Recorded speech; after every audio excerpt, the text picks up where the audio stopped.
പിള്ളച്ചേട്ടാ നീ ഇത് കണ്ടോ? എന്താ മോനെ? എന്റെ എന്റെ എന്റെ പ്രീതി കരയുന്നു. പ്രീതി കരയുന്നു. നീ നോക്ക്, അവളുടെ കണ്ണീന്ന് കണ്ണീരൊലിക്കുന്നത്.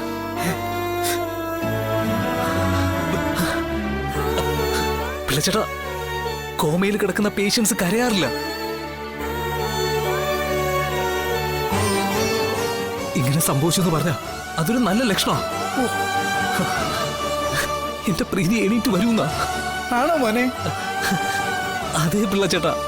ഞാൻ വേഗം പോയി രാഘവൻ സാറിനോടും സത്യാമ്മയോടും ഈ വിവരം പറയട്ടെ മോനെ. ഞാനും കൂടി ചെല്ലട്ടെ.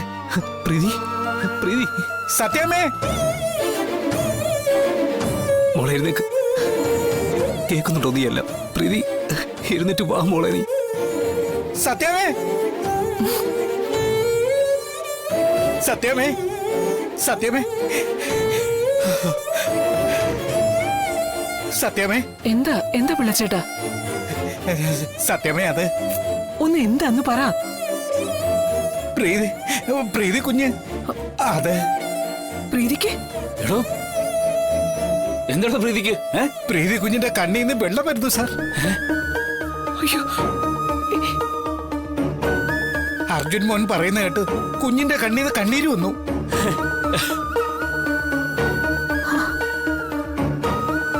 സത്യമാണ് താൻ പറയുന്നത്? അതെ സത്യാമ്മേ. അല്ല, ഇപ്പോഴത്തെ അവസ്ഥയില് അങ്ങനെ ഉണ്ടാവില്ലെന്നല്ലേ ഡോക്ടർ പറഞ്ഞത്? മൊത്തം തൊലഞ്ഞോ? ആ പിശാച് എഴുന്നേറ്റ് വരാൻ പോവാണോ? സുസ്മിതേ, വാ. രാഘവേട്ട, ഞാൻ നോക്കിയിട്ട് വരട്ടെ. വാ. എന്റെ ഈശ്വര ഭഗവാനെ. പ്രീതി, നീ കേൾക്കുന്നുണ്ടല്ലോ എല്ലാം. പ്രീതി എഴുന്നേക്ക്, എഴുന്നേക്ക് പ്രീതി. മോളെ, നിന്നെ കൊണ്ട് സാധിക്കും. മോനെ, അർജുൻ, എന്താ എന്താ അർജുൻ, എന്താ? പ്രീതി, പ്രീതി കരഞ്ഞു.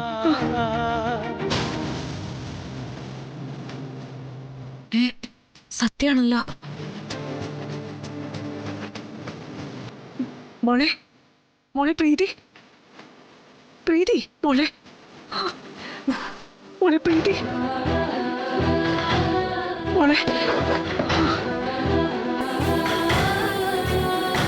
മോളെ, മോളെ, നിന്റെ കണ്ണ് നിറയരുതെന്ന് അമ്മ ഇത്രയും കാലം പ്രാർത്ഥിച്ചിരുന്നത്.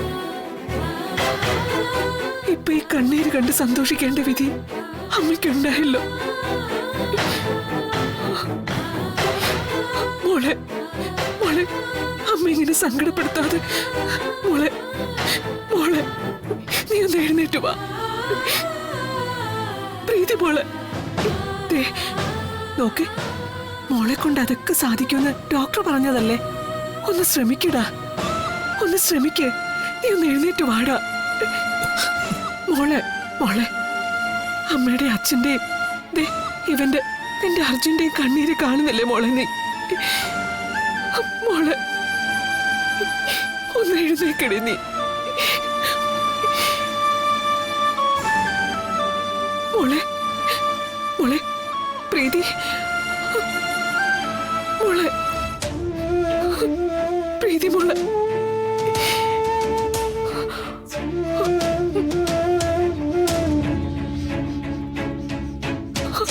എന്തിനാ മോളെ നീ ഞങ്ങൾക്ക് ഇങ്ങനെ ആശ തന്നിട്ട്?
വാമേ, അബ്ദുൽ ഖാദർ ഡോക്ടറോട് അവൻ സംസാരിക്കട്ടെ.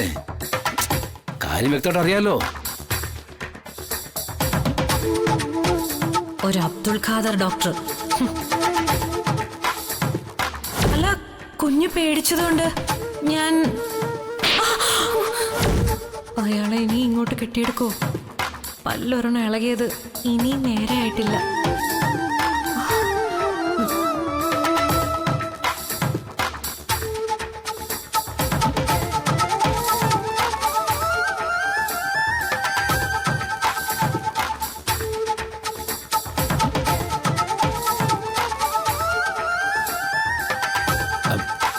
ഡോക്ടർ എന്ത് പറഞ്ഞു മോനെ? അച്ഛാ, ഇതൊരു നല്ല ലക്ഷണമെന്നാണ് ഡോക്ടർ പറയുന്നത്. പ്രീതി സാധാരണ ജീവിതത്തിലേക്ക് തിരിച്ചു വരുന്നതിന്റെ സൂചനയാണെന്ന്. ഓ, ഈ കുരുക്ക് പിന്നെയും അഴിക്കും തോറും മുറുകുവാണോ? കോമ പേഷ്യൻസ് സാധാരണ കരയാറില്ല. സെൻഷ്വൽ നെർവുകളുടെ സജീവ പ്രവർത്തനം കൊണ്ടേ കണ്ണില് കണ്ണുനീരുണ്ടാവും. അതിപ്പോ നാഡീഞരമ്പുകൾ പൂർണ്ണമായും പ്രവർത്തനരഹിതമായില്ലെന്നോ, അങ്ങനെ ആയിരുന്നെങ്കിൽ തന്നെ ഓരോന്നായി പ്രവർത്തിച്ചു തുടങ്ങുകയാണെന്നാണ് ഇതിന്റെ അർത്ഥം. അപ്പോ നമുക്ക് നമ്മുടെ പ്രീതിയെ മടക്കി കിട്ടല്ലേ, അല്ലേ മോനെ?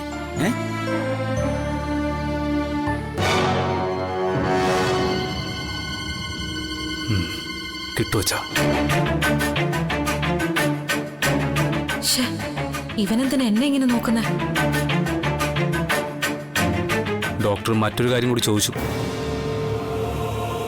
പ്രീതിക്ക് മാനസിക വിഷമമുണ്ടാക്കുന്ന എന്തെങ്കിലും സംഭവിച്ചോന്ന്. ഓ, ശാലിനി ആ ചീവീടിനെ തിരിച്ചെത്തിക്കാനുള്ള സൈക്കോളജിക്കൽ മൂവ്. അല്ല, ഡോക്ടറിനെ എന്ന് വരുമെന്നാ പറഞ്ഞത്? വരുന്നുണ്ട് ഉടനെ തന്നെ.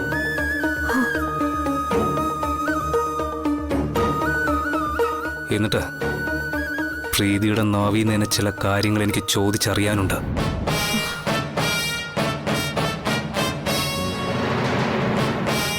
അതിനു മുമ്പേ ഞാൻ അവളുടെ നാവ് എന്നേക്കുമായി മരവിപ്പിക്കൂടാ.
പുഷ്പങ്ങൾ കയ്യിലേന്തിയ സന്ധ്യയും പോയി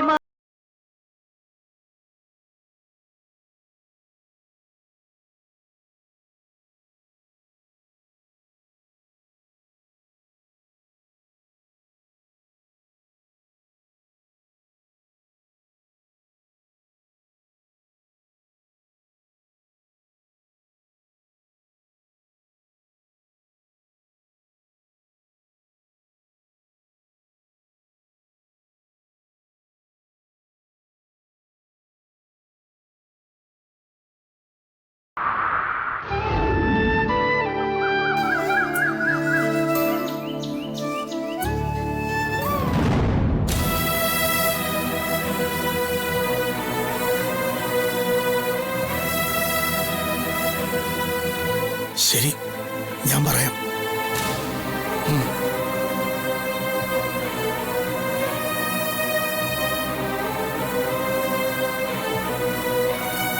അർജുന വിളിച്ചത്. ഇപ്പോ വാദം കഴിഞ്ഞിറങ്ങിയതേ ഉള്ളൂ. അമ്മയുടെ കാര്യം എന്തായി കുറുപ്പ് സാറേ? അമ്മയുടെ കാര്യത്തിൽ കുഴപ്പമില്ല, ആൾ ജാമ്യത്തിൽ വിടാം. പക്ഷേ അച്ഛന്റെ കാര്യമാണ് പ്രശ്നം. 2 ആൾ ജാമ്യവും കെട്ടിവെക്കാൻ 2 ലക്ഷം രൂപ വേണമെന്നാ പറയുന്നത്. അയ്യോ, 2 ലക്ഷം രൂപയോ? ആ, ചില്ലറ കേസിലല്ല ഗോപാലകൃഷ്ണനെ കുടുക്കിയിരിക്കുന്നത്, കോടികളുടെ തട്ടിപ്പ് കേസാ. ആള് പുറത്തിറങ്ങി മുങ്ങിയ എന്ത് ചെയ്യുമെന്നാ കോടതി സംശയിക്കുന്നത്. എന്നാ നമുക്കാദ്യം അമ്മയെ പുറത്തിറക്കാൻ കുറുപ്പ് സാറേ. അതിന് ശാരദാമ്മ വരണ്ടേ മോളെ? ഈ അമ്മയ്ക്ക് ഇത് എന്തിന്റെ കേടാ? അച്ഛനെ കൊണ്ട് എന്തിന്റെ ഉപകാരം ഉണ്ടായിട്ടുണ്ട് ഈ വീടിന്? ശ്യാമേ, ഉപകാരത്തിന്റെ കണക്കെടുക്കാനും നോക്കണ്ട. ജനിപ്പിച്ചച്ഛനാ, അത് നീ മറക്കരുത്. അതേ അച്ഛൻ തന്നെയാ 3 മക്കളെ അമ്മയെ കടലെറിഞ്ഞിട്ട് പോയത്. എടി ശാരിക മോളെ, വേണ്ട. സാർ അങ്ങോട്ട് മാറണം സാറേ. ഇവളുടെ ജീവിതം തന്നെ കുട്ടിച്ചോറാവുന്ന ഒരു പ്രശ്നം ഉണ്ടായപ്പോ മുന്നിൽ കയറി ഇന്ന് എല്ലാരെയും തടഞ്ഞത് അച്ഛൻ ഒറ്റ ഒരാളാ. മയക്കുമരുന്നും പ്രശ്നങ്ങളൊന്നും പിന്നാലെ വരാതിരിക്കാൻ അച്ഛൻ എത്ര ലക്ഷം എണ്ണി കൊടുത്തേന്ന് ഞങ്ങൾക്ക് പോലും അറിയില്ല. അന്ന് അതിനൊന്നും കണക്ക് വെക്കാതിരുന്ന അച്ഛനൊരു പ്രശ്നം വന്നപ്പോ 2 ആളും പറയുന്നതില് അവരവരുടെ ശരിയുണ്ട്. ഗോപാലകൃഷ്ണൻ ഒരു കാലത്ത് നിങ്ങളോട് ചെയ്ത നീതികേടൊന്നും പൊറുക്കാനാവുന്നതല്ല. എന്നാലും അമ്മ പുറത്തില്ലേ മോളെ? അതിനേക്കാൾ വലിയ സഹനങ്ങളൊന്നും നിങ്ങൾക്കുണ്ടായിട്ടില്ലല്ലോ. എന്നിട്ട് എവിടെ നിന്ന് എടുത്തു കൊടുക്കാനാ സാറേ ഈ 2 ലക്ഷം രൂപ? അതൊരു ചോദ്യമാണ്. കുട്ടി ആലോചിച്ചിട്ട് എന്തെങ്കിലും ഒരു വഴിയുണ്ടോ? രാജീവ് സാറ് വിചാരിച്ച പെട്ടെന്ന് 2 ലക്ഷമൊക്കെ സംഘടിപ്പിക്കായിരുന്നു സാറേ. പക്ഷേ വിജയമ്മ വീടൊഴിഞ്ഞു തരാൻ പറഞ്ഞപ്പോ സംഘടിപ്പിച്ച 18 ലക്ഷം രൂപ സംഘടിപ്പിച്ചു കൊടുത്തപ്പോ മൊത്ത സമ്പാദ്യവും പോയി. അതിനു പുറമെ കടവും വിലയും. ഇപ്പോ ശമ്പളം കിട്ടിയാലും ആൾക്കാർക്ക് കൊടുത്ത് തീർക്കാനുള്ളതേ ഉള്ളൂ. പിന്നെ എന്താ ഒരു വഴി? വിഷ്ണു ആണെങ്കിൽ ശാലിനി മോളെയും കുഞ്ഞിനെ നോക്കാൻ തന്നെ ബുദ്ധിമുട്ടുക. ആ, അർജുനോടൊന്ന് ചോദിച്ചാലോ? അയ്യോ, അത് വേണ്ട സാറേ. അർജുനേട്ടനെ ഇപ്പൊ തന്നെ ഞങ്ങൾ ഒരുപാട് ബുദ്ധിമുട്ടിക്കുന്നുണ്ട്.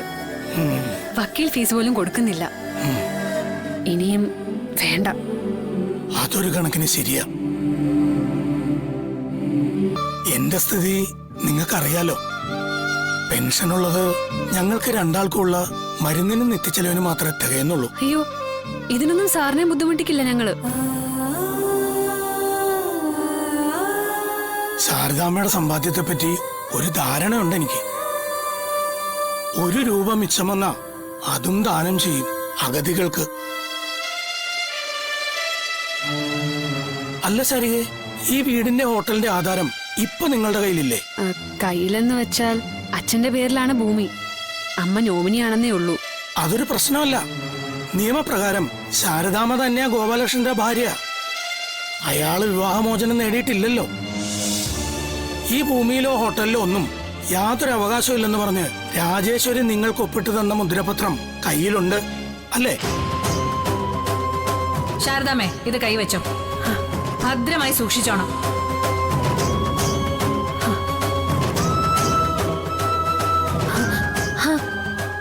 ആ അത് മതി. അത് പണയം വെച്ചാൽ 2 അല്ല 20 ലക്ഷം കിട്ടും. എന്നാ ഞാനിത് എടുത്തോണ്ട് വരാം കുറുപ്പ് സാറേ. നിക്ക് ശരികെ, ചെറിയൊരു പ്രശ്നമുണ്ട്. അതിപ്പോ ഒരു ബാങ്കിലും കൊണ്ടുപോയി പണയം വെക്കാൻ പറ്റില്ല. ഭൂമിയുടെ ഉടമയും നോമിനിയൊക്കെ നേരിട്ട് ഹാജരാകേണ്ടി വരും. ലോക്കപ്പിൽ കിടക്കുന്ന അവരെ നമ്മൾ എങ്ങനെ കൊണ്ടുപോകാനാ മോളെ? പിന്നെ എന്ത് ചെയ്യുന്ന സാറ് പറയുന്നേ? നമ്മളെ നന്നായി പരിചയമുള്ള പണമിടപാടുകാരെങ്കിലുവേ ആ ആധാരം വാങ്ങി 2 ലക്ഷം രൂപ നമുക്ക് കടം തരൂ. അല്ലെങ്കിൽ ഭൂമിയുടെ ഉടമയോ അവകാശമോ ഒക്കെ ലോക്കപ്പിലാന്ന് പറയുമ്പോ എല്ലാവർക്കും സംശയാവും. അതുകൊണ്ട്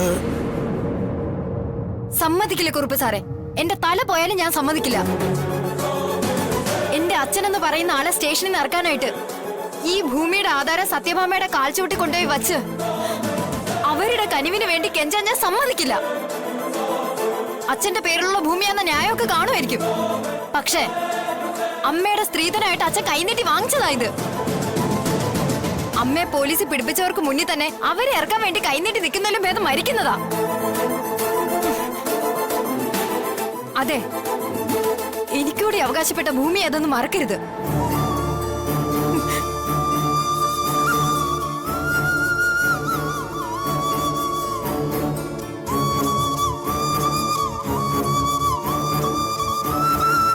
മോളെ, ഇക്കാര്യത്തില് അവളുടെ അഭിപ്രായം തന്നെ സാറേ എനിക്കും.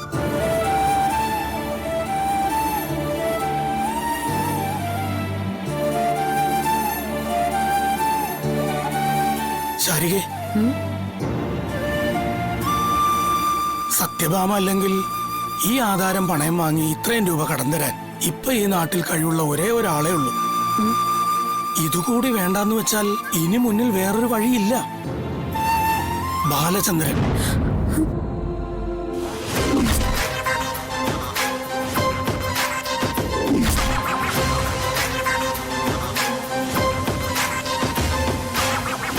എന്താ, തയ്യാറുണ്ടോ?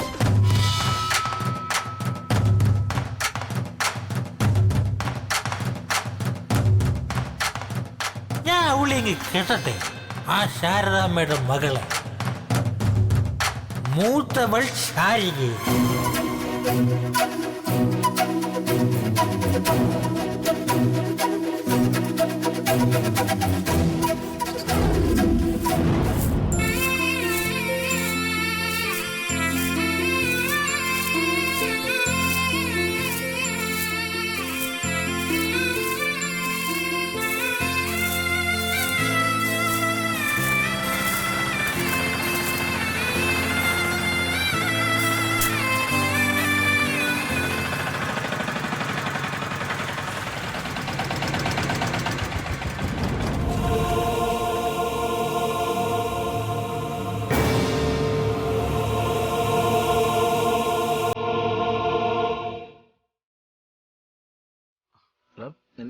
നിന്റെ കയ്യില് കുഴപ്പമില്ല ആശാനെ.